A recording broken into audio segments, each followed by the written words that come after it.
Hey there, this is John from Heroes and Legends, and this is our fifth segment in our Fate Reforged set review. And today we're going to look at the green cards in the set, so let's go ahead and get started. Abzan Beastmaster is the first. It's 1 green and 2 colorless. At the beginning of your upkeep, draw a card if you control the creature with the greatest toughness or tied for the greatest toughness, and it's a 2/1. And yes, you're going to definitely play this in limited. If you're playing green, you should be playing big creatures, should be playing a little bit of ramp if you're doing it right. So you're going to want this in your deck, and you're going to get value out of it, and you could potentially value your opponent right out of the game with a card like this. Very, very good limited card. Abzan Kinguard, 1 green and 3 colorless for a 3/3. Abzan Kinguard has lifelink as long as you control a white or black permanent. And for 4, you get a 3/3, even if you don't have a white or black permanent. That's okay, it's decent and limited. You're going to go ahead and still use that. And if you're playing those colors bonus, the lifelink is excellent. So this is another very good limited card. Ina Guide, 1 green and 1 colorless. He's a 1/1, and when he enters the battlefield, you either can put a +1/+1 counter on him, or search your library for a basic land card, reveal it, and then shuffle your library and put that card on top. Not real excited by this guy. If I was able to put the card in my hand, he'd be a much better card, and I probably would play him in limited, but quite honestly, I just don't think he's going to make the cut in limited with these two abilities, so probably going to steer clear of him. Next one is Ambush Krotik. He's 1 green and 5 colorless for a 5/5 trample. And when he enters the battlefield, return another creature you control to its owner's hand. In limited, you're going to play this card. The drawback is not great. Hopefully you have a small creature that you can just return to your hand and quickly recast, especially at the point where you're playing 6 mana creatures. But there are times where this could get stuck in your hand. You're going to take the risk, though. It's a 5/5 trampler. Arishan Warbeast, 2 green and 5 colorless. He's a 6/6, and whenever he deals combat damage to 1 or more blocking creatures, manifest the top card of your library. He's a house in limited. You're gonna play him anytime your opponent is forced to chump block. You get value. He's fantastic. Archers of Karsi, 1 green and 3 colorless. He's got Defender and Reach, and he's a 5/2. Paying 4 mana for a 5/2 doesn't feel great, considering the feeling is he probably won't be around long. But if he takes out a flyer, and he's taking out a card with evasion, he may be worth it. So maybe not all limited decks need him, but I can see him falling into some as a high 22-23 playable. Battlefront Kroshak, 1 green, 4 colorless. He's a 3/4. Battlefront Kroshak can't be blocked by 1 or more creatures, and each creature you control with a +1/+1 counter on it can't be blocked by more than 1 creature. You're paying 5 for a 3/4. You get a little bit of a bonus ability. Not the best ability in limited, but you're probably going to play him if you're looking for a playable. Now, if you have a lot of other better creatures, he could be outclassed and maybe might not make your cut. He's not going to be somebody you draft very high. This may be a later in the draft card that you pick up, but might still make the cut here and there. Catch Defenses, 1 green and 2 colorless. This is a sorcery, and you simply bolster 3, and this is truly the bolster showcase card. It's a good card, though. You're getting 3 +1/+1 counters on your smallest creature for 3 mana. I would certainly play it in limited. Destructor Dragon, 2 green and 4 colorless. He's a 4/4 flyer, and when he dies, destroy target non-creature permanent. So here's another one of these uncommon dragons. You're going to play him in limited. You're going to be incredibly happy to do so, and when he dies, you even get some bonus out of it. So excellent, excellent limited card.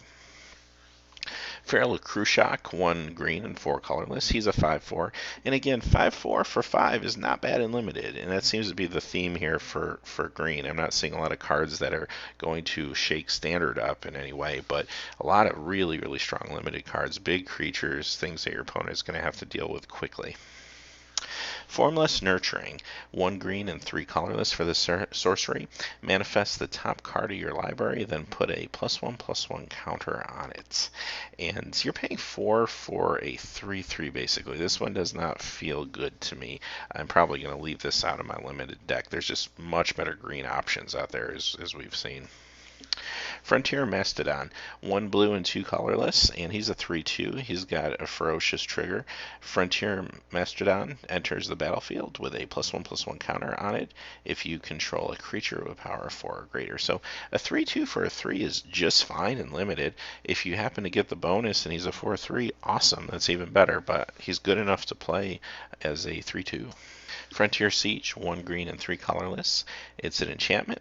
When it enters the battlefield, you choose cons or dragons. At the beginning of each of your main phases, add 2 green to your mana pool if you chose cons. If you choose dragons, whenever a creature with flying enters the battlefield under your control, you may have it fight target creature you don't control. So this one's not quite as good as some of the other enchantments that have the cons and dragons ability. The cons piece is good. It's a great ramp strategy. You're paying for, so you're already sort of on your way to having mana, and if you get that late game, it's probably not going to feel good. The dragon strategy, whereas it's pretty cool because it is removal, you don't see a lot of green flyers. Now, granted, we just saw that one dragon, which is a possibility, but quite honestly, I don't know if you're going to get a lot of value out of this. This is probably not making my cut in limited. Fruit of the First Tree, 1 green and 3 colorless. Enchantment Aura. When enchanted creature dies, you gain X life and draw X cards, where X is its toughness. Now, I always say I steer clear of these auras. You don't want to get 2 for 1 by putting on a creature and then it's destroyed. But this one gives you benefit for having your creature destroyed. You gain life as well as card draw, so you don't have a 2 for 1 situation anymore. So this is one I would certainly play in limited. Hunt the Weak, 1 green and 3 colorless. Put a +1/+1 counter on target creature you control. Then that creature fights target creature you don't control. So this is a reprint. It's a card that has done well in limited in the past, will continue to do well in limited. It doesn't feel great paying for a sorcery removal spell. However, that is what you have to choose from typically in green. So not bad card. I'm going to play it in limited. Map the Waste, 1 green and 2 colorless. It's a sorcery. Search your library for a basic land card, put it onto the battlefield tapped, and then shuffle your library, bolster 1. So this is kind of like this set's version of Cultivate. Instead of getting 2 lands, you get 1 land and you bolster 1. It's going to be good if you're looking for a ramp strategy. If you don't feel you need a ramp strategy and you're playing smaller creatures, say an Abzan deck, then maybe you're leaving it out. Return to the Earth, 1 green and 3 colorless. It's an instant. Destroy target artifact, enchantment, or creature with flying. And here's another 4 removal spell. It's instant, but there's so much versatility there that I'm okay playing this, even though it seems a little overcosted for any of those 1 things. But just the fact that I'm able to switch it up and destroy artifact, enchantment, or flyer makes me feel like, yeah, you know what, I'm going to get enough value out of this that I could main deck this in limited. Ruthless Instincts, 1 green and 2 colorless. It's an instant. I get to choose 1. Target non-attacking creature gains reach and death touch until end of turn. Untap it. Or target attacking creature gets +2/+2 against trample to end of turn. I like this combat trick. It's a defensive combat trick or it's an aggressive combat trick, depending on what I need to do at the time. Good limited card. I would certainly use it. Sandstep Mastodon, 2 green and 5 colorless. He's a 5/5 reach, and when Sandstep Mastodon enters the battlefield, bolster 5. You're paying 7 mana for 10 points of power and toughness on the board. Yes, you are going to do this time and time again in limited. Fantastic limited card, and it has reach to boot, so awesome. Shamanic Revelation, 2 green and 3 colorless. It's a sorcery. Draw a card for each creature you control, and you gain 4 life for each creature you control with power 4 or greater. If you're playing a dense creature deck, you're going to throw this in. If you're playing a little bit lighter creature deck and more of a spell-oriented deck, then maybe you're not going to use this. But for the most part, this is a strong limited card. It definitely is going to be used in a lot of green decks with creatures. Sudden Reclamation, 1 green and 3 colorless. It's an instant. Put the top 4 cards of your library into your graveyard, then return a creature card and a land card from your graveyard to your library. So it's going to help your delve strategy. It's an instant, which is nice, and it helps your recur. So if you're playing a delve deck, this is probably going to be something that you're going to include in limited. Temur Runemark, 1 green and 2 colorless. Enchant creature. Enchanted creature gets +2/+2, and enchanted creature has trample as long as you control a blue or red permanent. And here's what I was talking about before. Steer clear. This is a trap. Easily you can be 2 for 1, and the blue or red permanent piece to get trampled just isn't consistent enough. Don't play it. Temur Sabretooth, 2 green, 2 colorless. He's a 4/3, and if you pay a green and a colorless, you may return another creature you control to its owner's hand. If you do, Temur Sabretooth gains indestructible to end a turn. So paying 4 for a 4/3 in limited is just fine, and you get the bonus ability that may be relevant at some time. So yeah, certainly going to play him in limited.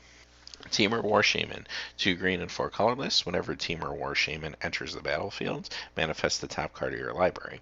Whenever a permanent you control is turned face up, if it's a creature, you may have it fight target creature you don't control. He's a 4/5. So you're paying 6, you're getting a 4/5, and you get to manifest? Absolutely, you're going to do it in limited.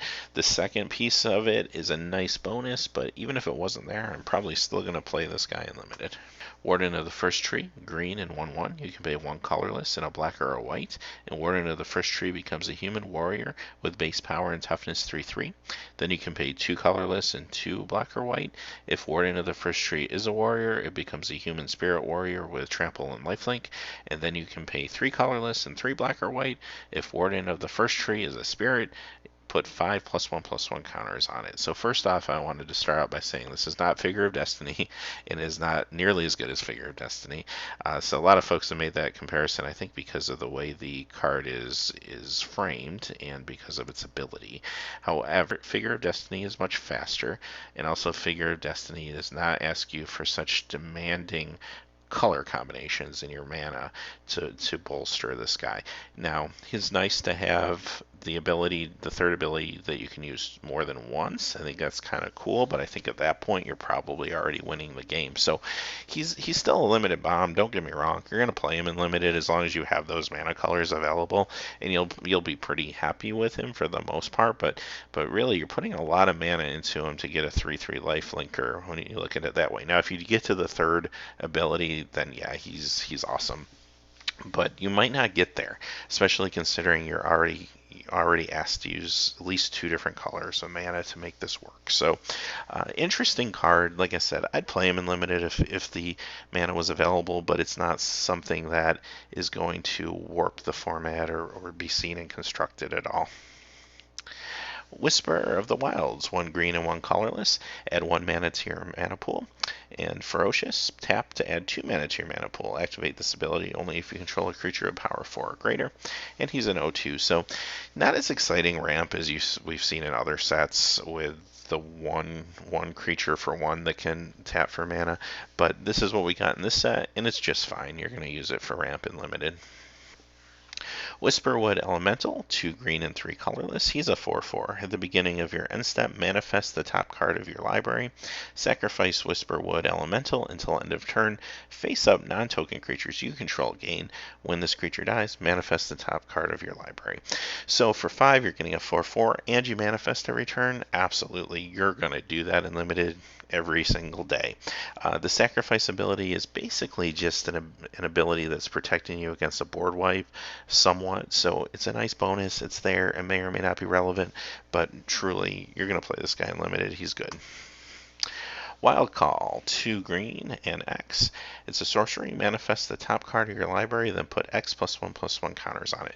Mid-game, it's a mid-range creature.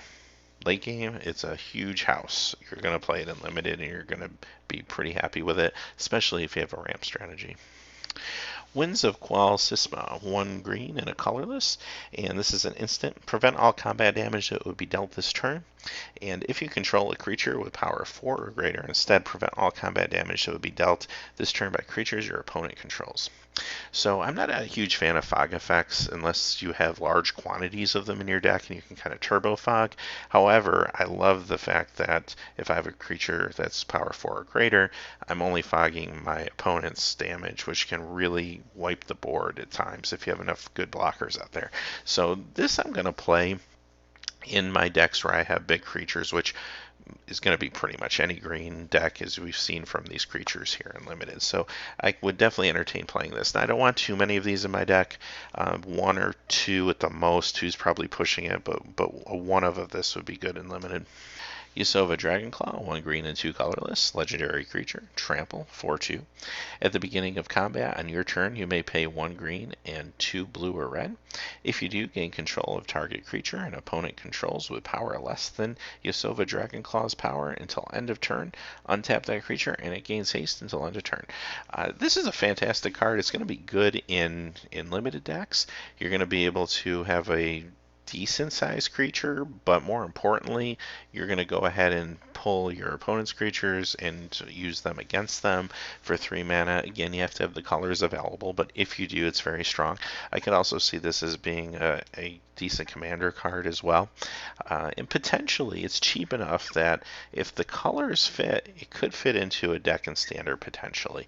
I haven't said that about a lot of the green cards, but this is one that could break through. So, having said that, that concludes the green portion of our review. We only have one more part to go, and that will be the colorless and multicolor spells at the end of the set. So, thank you very much, and have a great day.